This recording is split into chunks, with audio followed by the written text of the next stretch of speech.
Vous pensez déménager à Montréal? Aujourd'hui, on parle des top 5 raisons pour déménager à Montréal. Et restez jusqu'à la fin, on en a une 6e en bonus qui est peut-être quelque chose que vous verrez nulle part ailleurs. Profitez-en, abonnez-vous à la chaîne, cliquez sur la petite cloche et de cette façon-là, vous allez recevoir notre contenu hebdomadaire qui va couvrir le tout Montréal et surtout l'immobilier.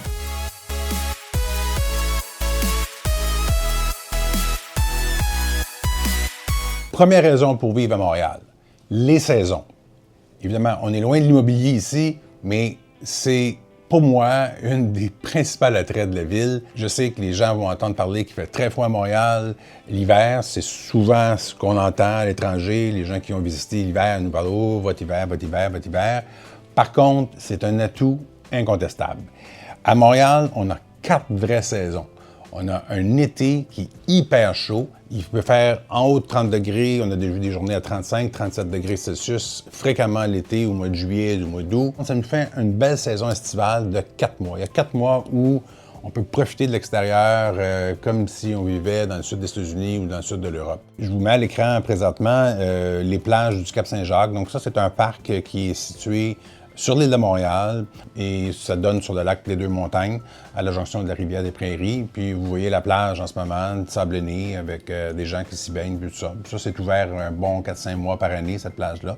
Il y en a plusieurs comme ça dans le pourtour de Montréal. On va en parler tantôt quand on va parler des parcs, mais ça vous donne une idée de l'été qu'on connaît. Ce qui est agréable aussi, c'est que quand on vit en période estivale, bien, tout ce qui vient avec est présent, même si c'est pas 12 mois par année. La ville ferme beaucoup de rues pendant la période estivale. On peut à l'écran en ce moment la rue Wellington. Donc, pendant 5 mois par année, voici ce que les soirées ressemblent à Montréal. Des terrasses, des cafés, des rues fermées, c'est piétonnier, on peut marcher, on peut se promener.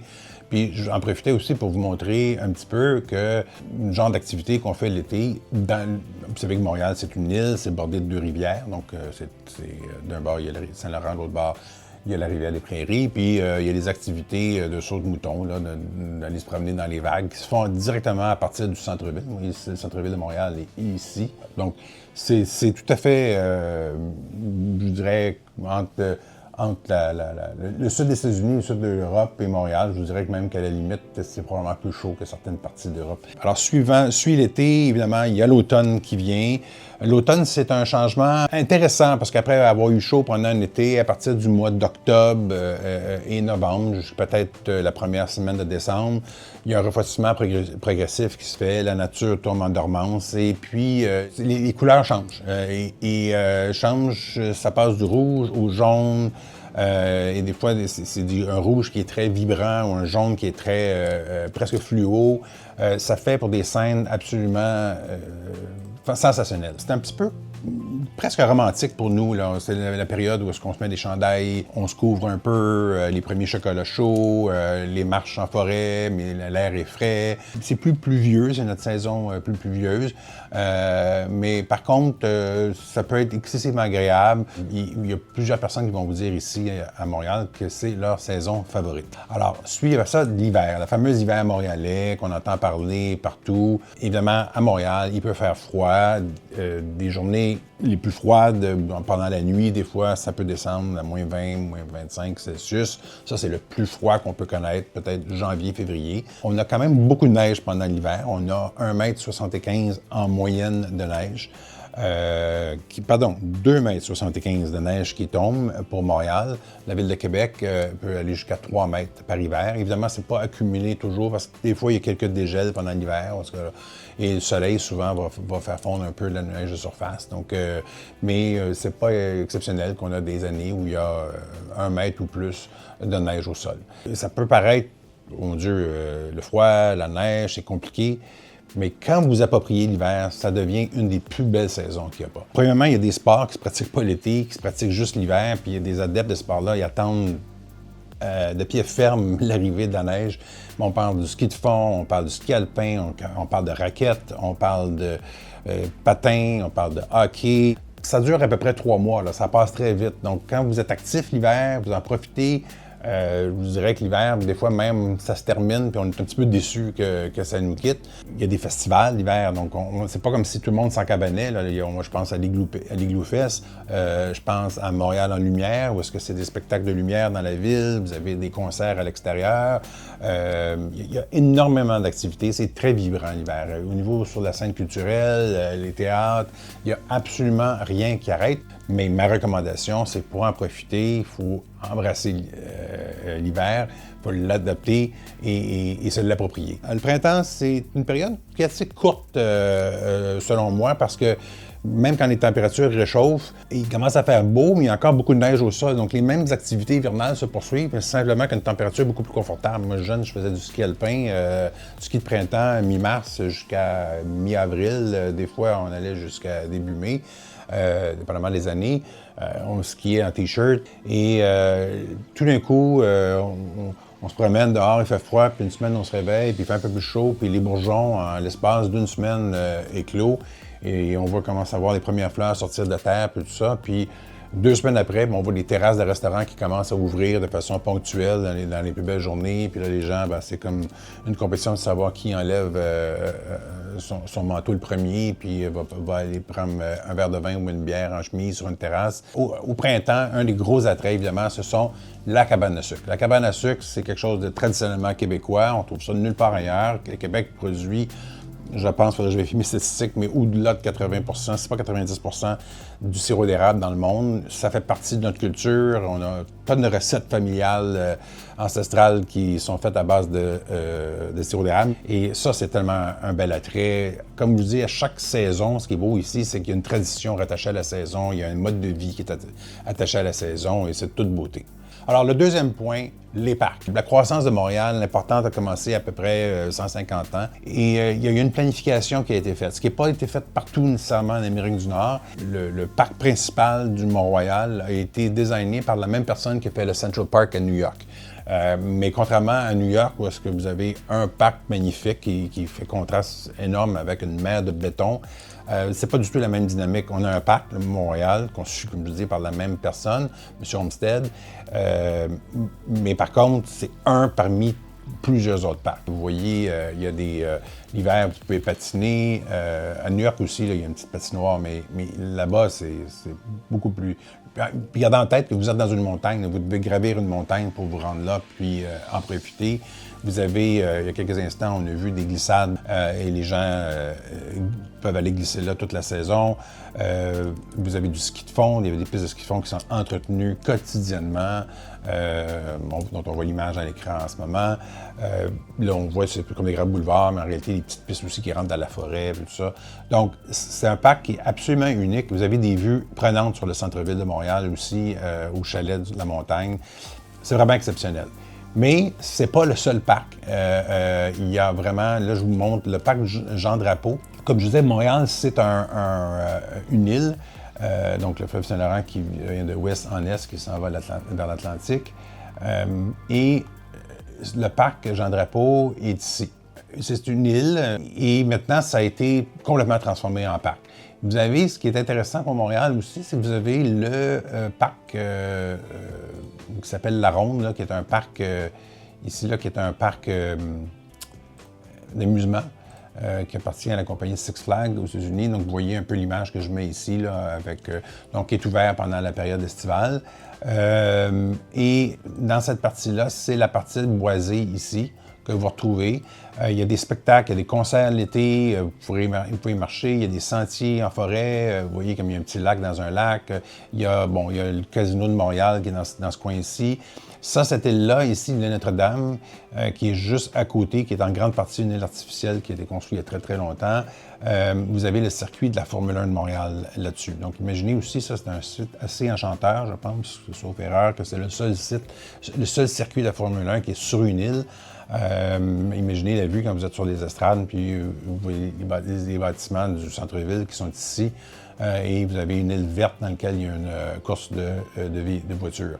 Le parc Jarry, qui est un parc plat, plus au centre de Montréal, un peu juste un petit peu au nord du Mont-Royal, qui est différent. C'est un parc qu'on va pour pique-niquer. Il y a moins d'arbres, il y a énormément d'activités sportives. D'ailleurs, les gens qui jouent au cricket un sport que je ne comprends pas du tout, se rencontrent là. À chaque semaine, chaque week-end, on voit des compétitions de cricket. Et c'est aussi le centre d'entraînement et le stade pour les compétitions de tennis de l'ATP.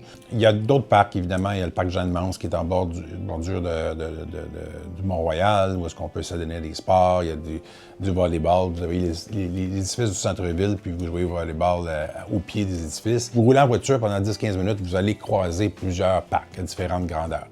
Mais si je retourne à la carte, ce qui est vraiment intéressant, c'est que, comme on est une île, évidemment, le pourtour ici, il y a énormément de parcs. Vous avez vu, tantôt, je vous avais monté une plage. Elle est juste ici, là, cette plage-là, elle donnait dans le lac de Deux-Montagnes. Et tout le long de tout ça, vous avez des propriétés, des parcs, et vous avez beaucoup, surtout de ce côté-là, ici, du côté dans l'ouest de l'île, du côté sud. Vous avez toutes les maisons ici qui sont en bordure ou même ont des quais. Il y a même des marinas où est-ce que vous pouvez, si vous avez un bateau, bien, vous pouvez laisser votre bateau là pendant l'été, puis même l'hiverner dans la marina. Donc, si les gens veulent faire de la voile, bien, ces lacs-là sont tout à fait assez grands pour s'y adonner. Et donc, vous avez des parcs tout le long d'ici, et même quand on arrive dans le coin de Verdun, qui est tout près du centre-ville de Montréal, on va y retrouver là, vous voyez la station verte ici. Là, il y a un terrain de golf qui est comme presque sur l'eau. Puis vous avez ici des plages. Il y a des pistes cyclables qui longent. Du côté nord aussi, le boulevard Gouin, vous avez une piste cyclable tout le long qui longe la rive. Donc ça, c'est assez inédit, mais assez intéressant pour une ville qui n'est pas sur le bord de la mer. Hein. La raison numéro 3, le coût de la vie à Montréal. Au Canada, vous allez trouver 3 grandes villes, Montréal, Toronto, Vancouver. Je vous mets à l'écran ici une carte géographique avec un indice de prix de maison. Donc là, on ne passera pas, on va faire énormément de vidéos sur ce que vous pouvez acheter à Montréal, donc je ne voulais pas passer en revue des propriétés, mais je vous mets à l'écran ici des indices de comparaison. Donc Montréal, qui est situé juste ici, pardon, je ne voulais pas cliquer, je voulais juste passer par-dessus, on a un indice à 278. Si on compare à Halifax, qui est une beaucoup plus petite ville, on est sous le million de population, tandis que Montréal, on est en haut du 4 millions. Halifax est à 286. Si on va voir Toronto, 345. Donc, je reviens, Montréal 278, Toronto 345 d'indice, Hamilton, qui est une banlieue de Toronto, 365, et Vancouver, qui est complètement sur la côte ouest. Vous avez 362. Alors, regardez comment Montréal peut paraître une aubaine par rapport aux autres grandes villes canadiennes. Je n'ai pas amené de comparaison avec les villes américaines parce que c'est très différent des villes américaines. Évidemment, à New York, quand vous êtes sur l'île, c'est beaucoup plus cher, substantiellement plus cher que Montréal. Et il n'y a pas vraiment non plus de maisons de résidence. Il y en a très peu des résidences avec des terrains et tout ça. Mais on demeure beaucoup moins cher que les grandes métropoles américaines, c'est évident. Je vous mets à l'écran un site, puis on mettra ces sites-là ici en lien en bas de la vidéo, où on vous montre à peu près avec des couleurs assez simples. Donc Montréal, je vais remettre mon marqueur ici, puis je ne le mettrai pas en rouge. Donc ça vous donne une idée rapide, très moyenne, là, parce qu'évidemment, on ne fait pas de différence entre le type de propriété. Là, donc, il pourrait y avoir des maisons, des condos, des plex, toutes sortes de propriétés, mais ce sont des transactions, des ventes et des moyennes. Mais ça vous donne une idée, dépendamment où vous vous situez, les différents prix à Montréal et la périphérie de Montréal.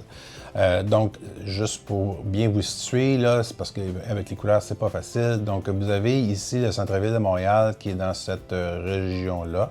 Donc, ce qu'on voit, c'est différents panneaux. Là. Évidemment, ils vont jusqu'à 1,8 million à Montréal. Vous pouvez trouver des maisons jusqu'à 5, 6, 7, 8, même il y a eu quelques transactions, 10, 15 millions. Pas beaucoup, mais il y en a quelques-unes. Mais je pense qu'ils ont décidé de ne pas en faire partie de leur statistique parce que ce sont des exceptions plutôt que la règle, évidemment. Donc, dans le rouge foncé que vous retrouvez ici, dans cette section-ci, vous êtes en haut de 650 000 dans cette section-ci. Donc, vous avez tout le secteur de Montréal ici. Dans le secteur ouest, c'est surtout de l'unifamilial. Donc, il faut garder en tête que si vous êtes au centre-ville de Montréal, à 600 000, ça va être un petit condo, mais tandis que si vous êtes rendu ici, pour le même prix, ce ne sera pas un condo, ça va être une maison. Donc, pour ce budget-là, vous êtes capable de trouver de la petite propriété dans le centre de Montréal, ou de la grande propriété un peu plus loin. Même chose si on regarde ici, plus au nord, dans la région de Blainville et Lorraine, qui sont de super beaux coins pour vivre. Donc, on est à l'extérieur de Montréal, on est même sur la rive nord, ce qu'on appelle la rive nord. Là, les prix, oui, clairement, ça peut aller facilement à 700 800 000, 900 000, 1 million, 2 millions. Mais là, vous n'avez pas un petit condo, vous avez une grande maison avec un grand terrain, probablement près d'un très grand parc avec des pistes cyclables et tout ça. Donc, il y a des gens qui vont aller dans le coin de Ville-de-Rennes, Blainville. Il y a un endroit qui s'appelle Fontainebleau là-dedans, qui est de toute beauté, des belles grandes maisons. C'est des constructions assez récentes, donc avec des conformes assez modernes. La ville de Mirabel est en rose, donc dans la section 570 à 620. Encore une fois, peu d'appartements, beaucoup de propriétés. C'est une ville, alors je l'encercle ici, c'est une ville qui est en essor en ce moment. Donc ça, je parle de la couronne nord. Puis là, bien, vous allez dans les endroits comme ici, où est-ce qu'on tombe dans des prix de 400 470 000. Évidemment, là, si vous voulez travailler au centre-ville de Montréal et vous déplacer en voiture, il y a parfois 2 ponts à prendre, ou un pont, dépendamment de où vous venez. Et donc, des goulots d'étranglement, et donc, pas mal de voitures à faire. Ça peut être facilement 30, 45 minutes, 60 minutes de trafic le matin, dépendamment des conditions météorologiques et de l'heure de votre départ. La Rive-Sud, même chose. Hein, donc, on se retrouve avec un mix de différents prix. Là. Vous avez des prix en bas du 500 000. Vous avez, comme ici, Saint-Jean-sur-Richelieu. Mais Saint-Jean-sur-Richelieu, mettons, au centre-ville de Montréal, en période de trafic, c'est un bon 45 minutes. Par contre, des endroits comme Chambly, qu'on trouve ici, qui est une ville historique là, où il y a un fort historique qui avait été initialement construit par les Français, reconstruit par les Anglais lors de la conquête, avec un beau lac et tout. Vous allez vous trouver pour 500 000, une belle maison avec un grand terrain et tout ça, mais le désavantage, c'est que vous allez devoir prendre la voiture si vous travaillez au centre-ville si vous êtes aux heures de trafic, là, facilement pendant 45 minutes avant de vous rendre au centre-ville de Montréal. Je passe à la raison numéro 4 pour laquelle Montréal est une belle ville à vivre et une des raisons pour laquelle vous devriez considérer peut-être y déménager, c'est la sécurité. Ce que je vous mets à l'écran présentement, c'est la carte de Montréal faite par la police de la communauté urbaine de Montréal, donc la police qui fait la sécurité sur l'île. Et chaque point bleu indique un crime quelconque, une activité pénale. Fait que vous voyez des secteurs comme le secteur où se trouve notre bureau ici présentement est relativement tranquille. Souvent, quand vous cliquez sur les points, il y a quelqu'un qui peut-être a fait voler soit dans un cabanon ou une propriété. À l'écran, j'ai 2015 ici, là. Donc, on va ajuster ça. On revient ici pour l'année 2023. Donc, vous avez l'année au complet. Là. Donc, les vols de vélo et compagnie sont tous comptabilisés. Vous voyez ici qu'il n'y a pas grand-chose comme activité. Puis, on regardait dans d'autres quartiers. Bon, évidemment, dans le centre-ville de Montréal, vous en trouvez plus. Il y a du vol à l'étalage dans des commerces, il y a toutes sortes de choses comme ça. Là. Donc, on ne parle pas de meurtre. Mais je voulais vous parler... Enfin, je vais vous montrer tantôt que Montréal est une ville très sécuritaire. Mais je voulais parler de cette carte-là parce que si jamais vous venez à Montréal et vous voulez... vous cherchez un coin où habiter, puis pour vous, la sécurité absolue est importante, mais c'est pas inintéressant à consulter. Vous pouvez mettre n'importe quelle période en haut. Mais juste d'emblée, vous dire que moi, je voyage beaucoup. Quand j'arrive dans un hôtel, un Airbnb, je vais souvent aller voir le propriétaire du Airbnb puis lui demander est-ce qu'il y a des secteurs où je ne devrais pas aller la nuit, le soir ou même le jour, traverser. Puis je me fais toujours répondre oui, elle n'est pas passée tel boulevard, elle n'est pas à tel endroit, puis tout ça. Honnêtement, à Montréal, il n'y a pas vraiment de secteur là, où c'est dangereux de marcher le soir. Les crimes graves, là, je veux dire, on enlève les vols de vélo puis les vols dans une voiture, des choses comme ça. Là. Si on regarde les statistiques, au Canada, ce sont le nombre d'homicides. Ça m'extrême un peu, mais c'est juste des fins de comparaison. Là. D'homicides par population de 100 000 en 2021. Donc, on a pris une année au hasard.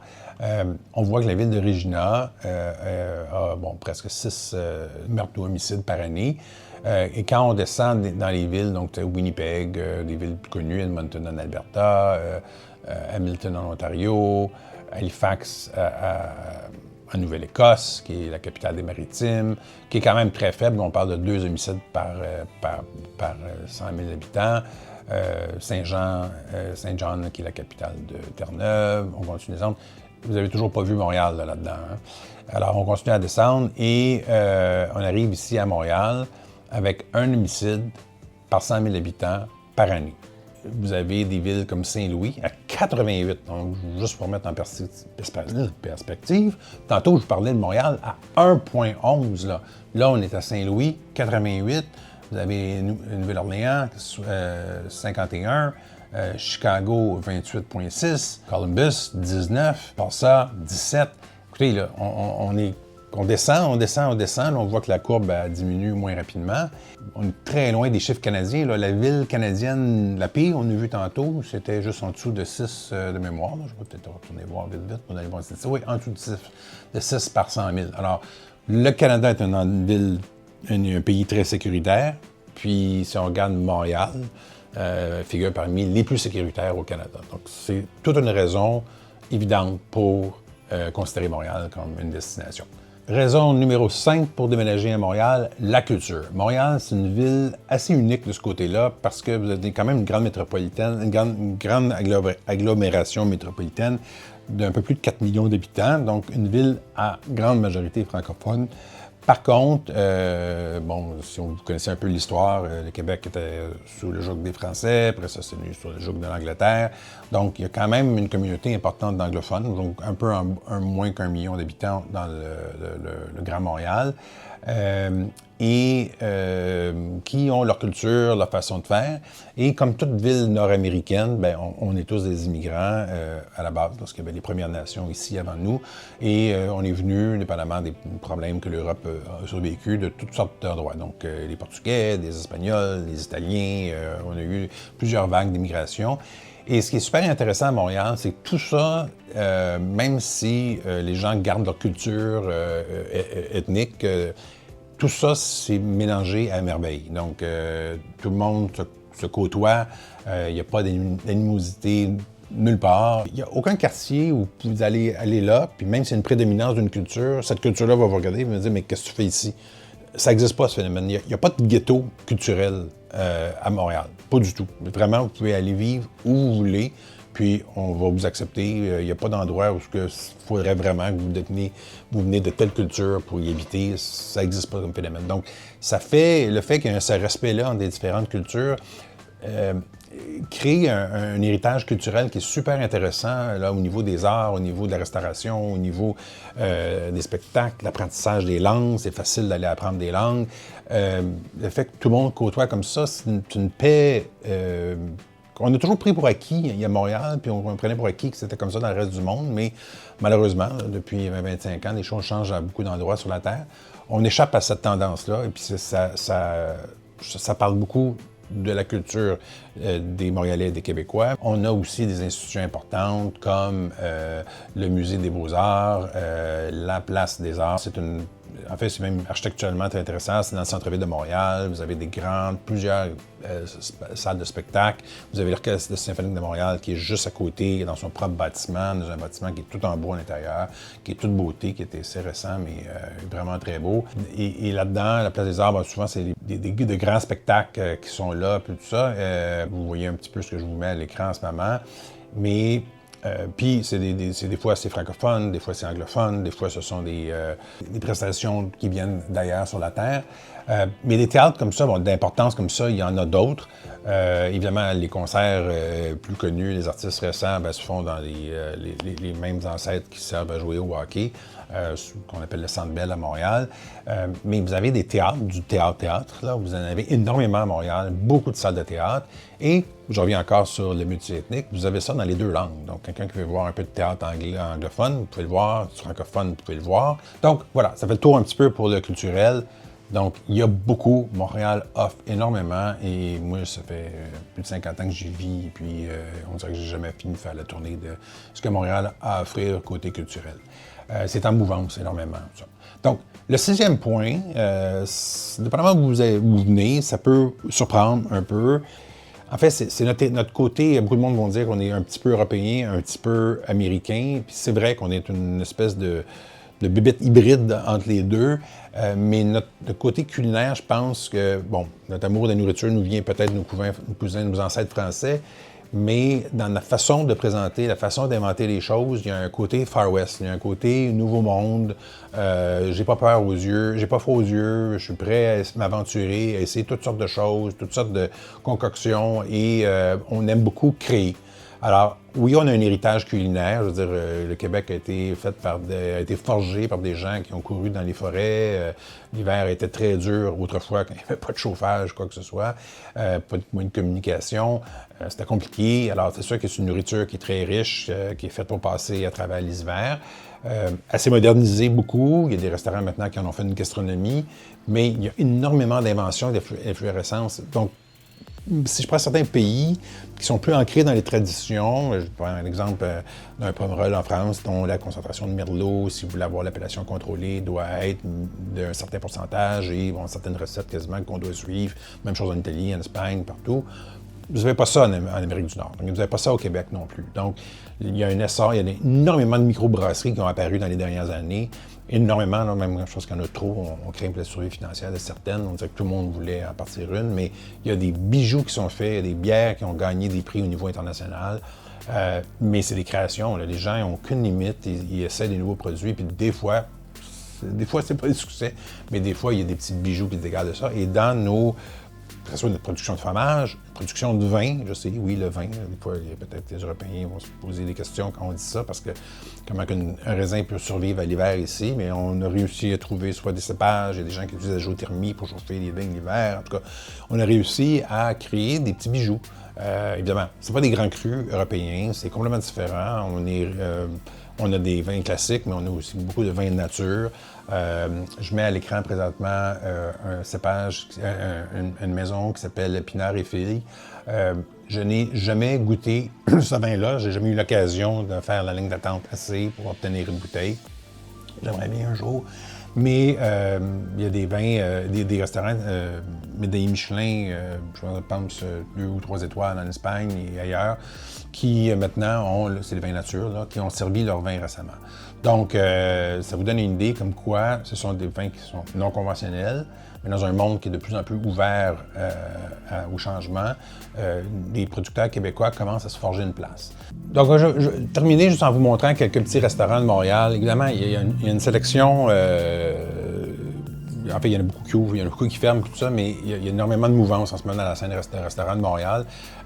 Mais je vous donne un peu une idée du genre de restauration qui existe à Montréal, donc sur un site qui s'appelle Silo 57. Mais vous voyez un restaurant comme 20 Mon Lapin, je vous donne des images, c'est là du dîner ou du souper, ça va peut-être vous mettre en appétit. Casavant, petit bistrot de quartier, il y a juste un restaurant du centre-ville de Montréal. John Buvette, je ne suis jamais allé, donc c'est encore à faire. Tinkset, je ne suis pas allé non plus. Mais ça vous donne une idée, les images que vous voyez au Gonnet Bouffard, une des bonnes tables de Montréal. Donc, ça vous donne une idée de si ce genre de restauration qu'on retrouve, qui est une espèce de restaurant de Cabaret d'Enfer, d'ailleurs, qui ont gagné plusieurs prix. Des restaurants sans prétention, relativement simples, vous n'avez pas besoin de vous habiller très chic pour y aller, mais avec une nourriture qui est très éclectique, très vivante. Donc, la plupart des restaurants vont essayer de travailler avec les produits du terroir.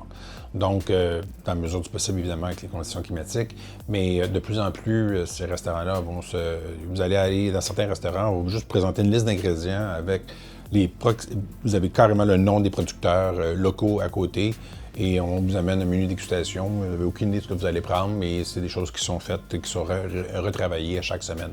Donc, des expériences culinaires vraiment intéressantes et pas nécessairement des restaurants dont on entend parler le nom partout au monde, mais avec une facture quand même assez modeste par rapport aux villes où je suis allé récemment, que ce soit New York, San Francisco, Vancouver, même Victoria, qui est une toute petite ville en Colombie-Britannique, où les repas étaient excessivement dispendieux. La nourriture était bonne aussi, mais donc à Montréal, vous avez ces centaines de restaurants-là, vraiment agréables.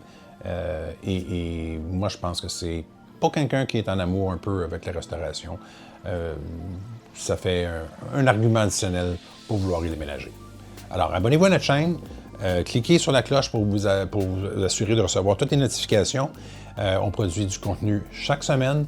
Vous allez voir, on va couvrir Montréal en grandeur pendant l'année. Et on va parler aussi beaucoup d'immobilier. Donc, si vous pensez venir aménager ici, que vous voulez louer ou acheter, on va être capable de répondre à toutes vos questions. Et même si vous êtes 3 mois, 6 mois, 1 an avant le processus, si vous voulez en savoir plus, si on peut vous aider, ça va nous faire plaisir. Vous pouvez booker un rendez-vous directement en ligne. On fait une petite vidéoconférence, on va vous parler à votre convenance. Merci, au revoir.